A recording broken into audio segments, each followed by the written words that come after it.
லுங்கி கூடாது வேட்டி தான் என்பதை எப்படி பார்க்கணும் அப்படின்னு சொன்னா, அவங்க சொல்லக்கூடிய அந்த சங்கீதம் அப்படின்றது ஆன்மீகம் சார்ந்தது.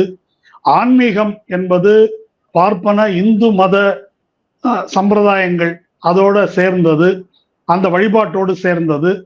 அதுக்கு இந்த ட்ரெஸ்ஸோட தான் வரணும் அப்படின்னு சொல்லி கிட்டத்தட்ட அதை ஒரு கோயில் ரேஞ்சுக்கு நவுத்திக்கிட்டே வந்துடுறாங்க. இப்ப நீங்க திருவையாறுல தியாகையர் உற்சவத்துல அவருடைய அந்த குறிப்பிட்ட நாளன்று, மறைந்த நாளன்று பஞ்சரத்ன கீர்த்தனைன்னு பாடுவாங்க. அப்படி பாடும்போது மிச்ச நாள்லாம் எல்லாரும் சட்டையை போட்டு வந்து உட்காந்து பாட்டு பாடுவாங்க.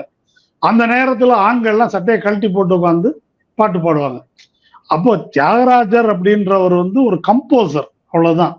கர்நாடக இசையில மும்மூர்த்திகள்னு அவங்க சொல்றாங்க இல்லையா, தியாகையர், சியாமா சாஸ்திரி, முத்துசாமி ஈஸ்வர், அது மாதிரி தமிழ் மும்மூர்த்திகள் இருந்திருக்கிறாங்க இல்லையா, அருணாசல கவிராயர் போன்றவர் வந்து, முத்து தாண்டவர் போன்றவர் இருந்திருக்கிறாங்க. அப்போ இவரை வந்து என்ன செய்யறாங்க அப்படின்னா, இவர் ஒரு கடவுளாக்குறாங்க. தியாகராஜர்ன்றவரை தியாக பிரம்மம்னு பேரை மாத்துறாங்க. அவருக்கு ஒரு சிலை அங்க ஒண்ணு வைக்கிறாங்க, வச்சு அதை ஒரு கருவறை மாதிரி ஆக்குறாங்க. இந்த அவருக்கு சிலை வச்சு இதெல்லாம் பண்ணது யாரு அப்படின்னா, தேவதாசி குலத்தில் பிறந்த நாகரத்னம்மா என்ற ஒரு பெண். அவங்க மறைந்த இது வந்து அந்த தியாகையர் சன்னதிக்கு நேரம் இருக்குது. இந்த உற்சவம் விழா என்பதை தொடங்கி நடத்த ஆரம்பிச்சதே அவங்கதான், இவங்க கிடையாது. அவங்க கையில இருந்து இவங்க அபகரித்து கொண்டார்கள். அபகரித்து கொண்டு அந்த தியாகையர் சிலைக்கு முன்னால ஒரு மேடை அமைத்து தான் இவங்க பாடுவாங்க. இவங்க பாடுற மேடைக்கு பின்னாலதான் இருக்குது நாகரத்னம்மா சமாதி.